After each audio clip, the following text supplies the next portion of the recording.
Alors historiquement, c'est notre arrière-grand-mère qui a eu la bonne idée de commencer avec la confiture d'églantine. Officiellement, les premiers papiers d'endettement datent de 1909.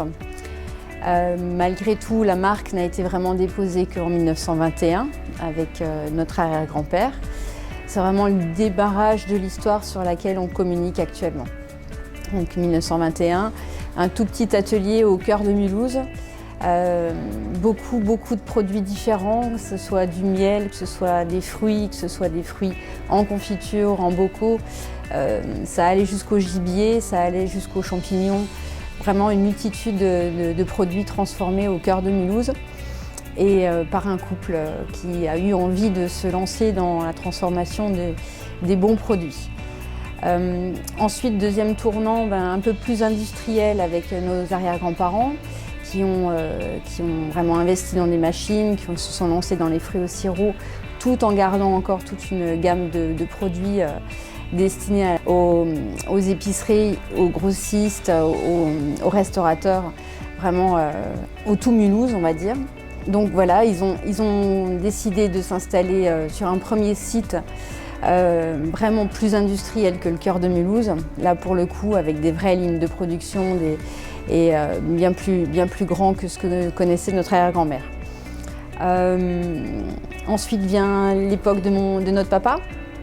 Lui a vraiment aussi pris un grand tournant en 1966. Il a décidé d'arrêter tout ce qui était production en gros, tout ce qui était commerce de gros, tout ce qui était transaction. Donc plus d'achat-revente, que de la fabrication de confitures et la fabrication de fruits en sirop. Fruits en bocaux ou en boîte à l'époque. Ils sont restés sur le site jusqu'en 90, donc de 66 à 90, toujours le même site. Et en 90, on est venu ici sur Festat. On a construit une nouvelle usine aux nouvelles normes d'hygiène, de qualité, de marche en avant pour répondre à l'émergence des grandes surfaces, à leurs exigences, pour éventuellement avoir de nouveaux marchés sur ce créneau-là, toujours dans le haut de gamme. Papa et maman sont partis en retraite respectivement en 97 et 98. Mon frère déjà travaillait depuis 10 ans quand moi je suis arrivée en 97. Et voilà, ça fait plus de 22 ans qu'on travaille ensemble, tous les deux. Et ses enfants ont déjà intégré l'entreprise et eux, ils développeront le reste.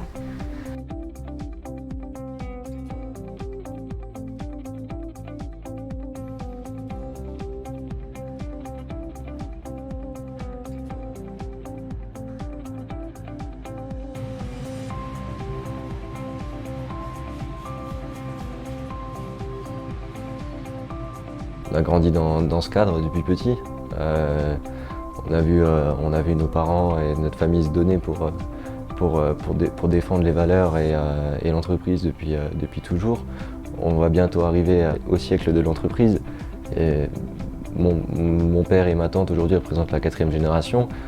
Nous, potentiel 5e, on a envie de bien faire et encore mieux faire que ce qu'ils ont fait avant. On entend souvent que travailler en famille, c'est difficile, c'est une contrainte. Et moi, je pense que c'est d'abord un plaisir plus qu'une contrainte. On a,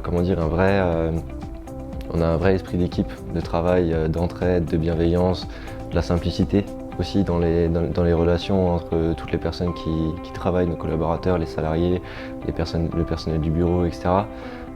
C'est un vrai esprit collectif de vouloir bien faire, des bons produits et de l'exigence aussi de chacun.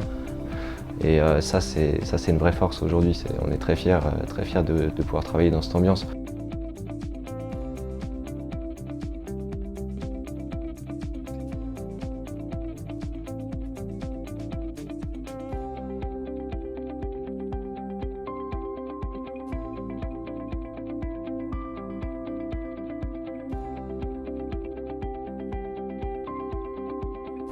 C'est vraiment un challenge pour mes frères et moi-même, la 5e génération, de développer notre entreprise tout en gardant le côté traditionnel et notre savoir-faire ancestral.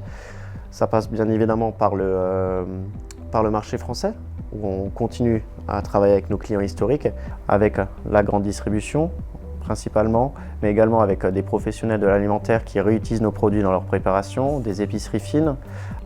En 2016, on a décidé de participer au Salon du Ciel à Paris pour objectif de développer nos ventes en dehors de la France avec des ambitions assez fortes, étant donné qu'on travaille déjà depuis plus de 30 ans avec la grande distribution française.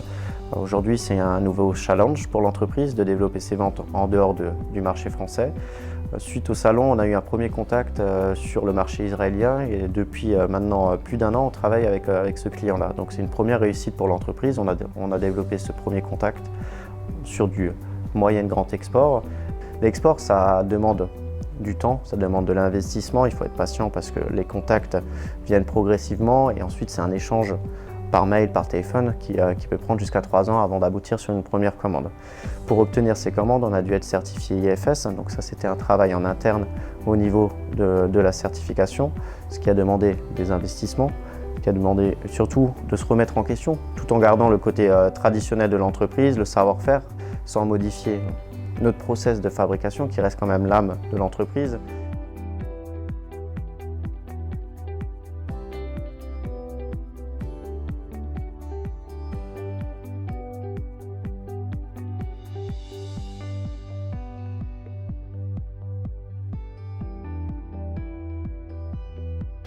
Aujourd'hui, nous avons une trentaine de collaborateurs, tant au niveau recherche et développement, qualité, bien sûr fabrication, commercialisation, toute la partie administrative. Et toutes ces personnes nous aident à avancer et à faire, entre autres, de bons produits et d'avoir une entreprise sérieuse. Donc notre belle PME a su, au fur et à mesure, investir pour pouvoir toujours proposer de bons produits. C'est un élément important qui garantit nos clients et nos consommateurs de toujours avoir des produits irréprochables qui sont fabriqués chez Beyer.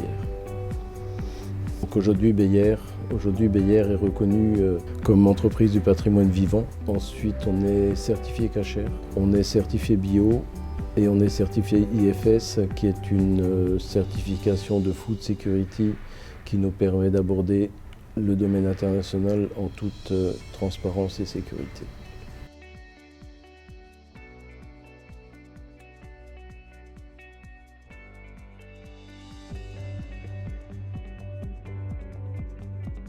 Dans l'entreprise Beyer, on a fait un réel choix de transmission de notre savoir-faire traditionnel et de nos connaissances, de par notamment 2 formations, qui sont l'alternance et l'apprentissage. Aujourd'hui, on a plus de 25% de nos employés qui sont issus de ces formations.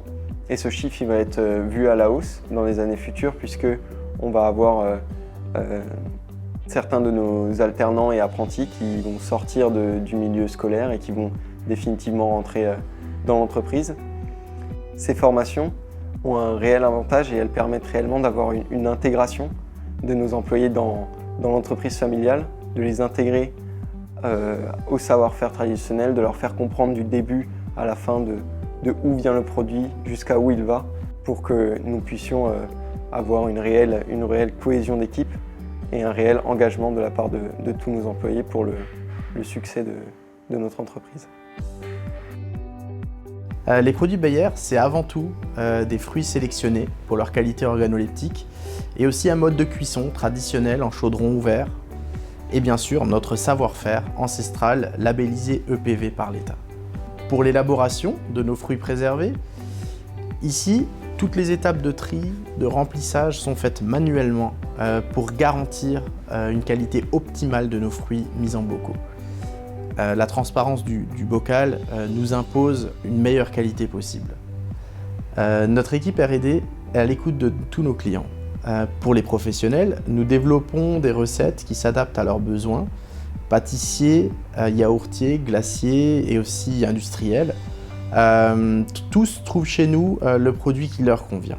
Puis pour nos consommateurs, bien évidemment, nous nous efforçons de combler leurs désirs avec sincérité par de nouvelles recettes qui partagent un objectif commun, sublimer le fruit. C'est vraiment notre challenge à nous, mes frères et moi, de développer encore notre société familiale, que ce soit sur le marché français ou sur le marché international. Et le plus important dans tout ça, c'est surtout de garder le côté traditionnel et notre savoir-faire ancestral.